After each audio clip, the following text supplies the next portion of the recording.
All right, let's just jump right in. What we have here is a really fascinating collection of digital artifacts. They look like old typewritten notes, like they were torn from a notebook, scattered, and are pretty cryptic. And yeah, at first glance, it just looks like a mess. But what if there's a real story hiding in all these pieces? That's the big question, right? That's what we're going to try to figure out together. Think of us as detectives on a case, piecing together all these little clues, these torn, typed, and sometimes even signed scraps of paper, to see what kind of world they're describing. It's a bit of a mystery for sure. So let's get started. So first things first, before we even start trying to figure out what it all means, we've just got to look at the evidence. We're going to treat each one of these fragments not just as a piece of text, but as a real physical object that has its own story, its own character. I mean, just look at the physicality here. You can almost feel the texture of the paper, can't you? The edges are all jagged and torn, not sliced clean with scissors. It all suggests these aren't just things made on a computer. They're meant to feel like real-world documents that someone found or saved or maybe even threw away. And you can see right away there's a ton of variety in these things. On the one hand, you've got a piece that's actually signed, the Cloudy Friday/Kieran, which feels almost formal, like a letter. But then on the other, you have something that's way more freeform, more poetic. Some look carefully laid out, others seem like they were typed in a huge rush. It really gives you the sense that these were made at different times, in completely different moods. Okay, so we've got all these different pieces, and yeah, it can feel a little chaotic, a little overwhelming, but stick with me here, because as you spend time with them, as you start to sift through all the noise, some really clear patterns and ideas start to take shape. Let's see how it all comes together. The first major theme that just jumps right out at you is this powerful feeling of being kind of lost in the modern world. You know, that sense of anonymity, of being disoriented by all the systems around us.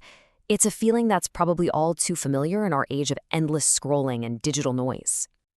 This quote right here is the perfect way in. The writer talks about the capitalized I, the individual self, suddenly waking up and seeing these cruel structures that we're all a part of. It's that moment you realize you're just one small part of these huge, impersonal forces that are shaping your life. And boom! This illustrates that point perfectly. On one side, you have an interaction with a counter-official, just a faceless bureaucrat, and on the other, this really stark, almost shocking statement, I prefer surveillance. It paints a picture of a world where privacy is kind of surrendered, where being watched is just normal. It's like bureaucracy and surveillance are two sides of the same cold, impersonal coin. And this isn't just some abstract philosophical idea. The fragments make this feeling of alienation super real by grounding it in everyday stuff. We see phrases like uptick traffic ticket, a small thing but so frustrating, a little symbol of control. And that line, there at the I forgot your name counter official. Wow. That just perfectly captures that feeling of being a nobody, just a number in line. Okay, so it's all sounding a little bleak, I know, but right when you start to feel buried by this cold, modern world, something else breaks through. A really powerful counter theme, and that's this deep, persistent, and totally human need for personal connection. It's like finding a clear voice in all the static. And talk about a shift in tone. We go from faceless officials and surveillance to this, a beautiful, intimate, and incredibly specific detail about a person named Priscilla. It's not just your smile, it's your left dimple. It's so personal, so real. It's an amazing reminder of how these tiny human details can push back against the coldness of the wider world. So you see this constant push and pull, right?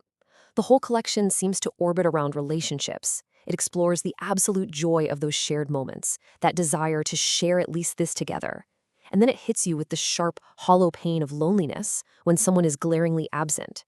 It really drives home how central these human bonds are to everything. So that's the big dynamic we're seeing. It's this constant battle, isn't it? The alienation of modern life on one side, getting pushed back by these intensely personal moments on the other. Love, memory, longing, these are the things that have weight, the things that really matter in this broken up world. All right, so we've got the problem, alienation.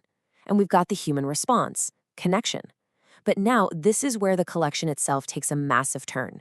The fragments stop just pointing out the problem and they start to propose a powerful, almost defiant solution. And that answer is art. This fragment right here, this feels like the heart of the whole thing. It's like the collection's manifesto. It's not subtle about it either. It's a direct, almost instructional list, literally titled, How Art Can Save the World. This is where the creator's real purpose just snaps into focus. So let's break this down because it's huge. Art isn't just about making pretty things. According to this, it can give us theoretical abundance, basically hope when things are scarce. It reminds us that our imagination is bigger than real life, which is so vital as an escape, but also as a tool to build something new. And maybe the most important one, it can invent new ways of living. What a powerful idea. In a world that can feel stuck, art becomes the blueprint for a different kind of future. And this is the mic drop at the end of that manifesto. The ultimate fight isn't about politics or money. It's a war against the imagination. This tells us that for the author, creativity isn't a hobby. It's the main event. It's the fundamental battleground. It suggests that just the act of creating, of imagining something new, is a radical act of survival. So, after all of that, where does this leave us? We've walked through this landscape of alienation, connection, and the power of art. And I think in this final section, we'll see that the whole point of this collection isn't to give us some easy, tidy answer. It's to fundamentally change the way we look at the world. I absolutely love this line, the reading like meaning in line. It suggests that meaning isn't some treasure you find buried in the ground. It's not something that's just handed to you. It's a process. It's the act of reading, of paying attention, of connecting the dots between the random fragments of our own lives. And that's really the ultimate takeaway, isn't it? This collection doesn't try to clean up the messy, chaotic world it's showing us. It doesn't tie everything up in a neat little bow. Instead, it's an invitation. It invites us to embrace all the uncertainty, to live right inside the chaos, and to use our imagination as a compass. And we end on this one beautiful, mysterious image. The exit, a star that doesn't leave, though. It's the perfect way to finish, because it leaves you thinking, right? It makes you wonder, what if the way out isn't a door you walk through and leave behind? What if the exit is more like a star in the sky, a new way of seeing things that's always there, just waiting for you to look up and find it?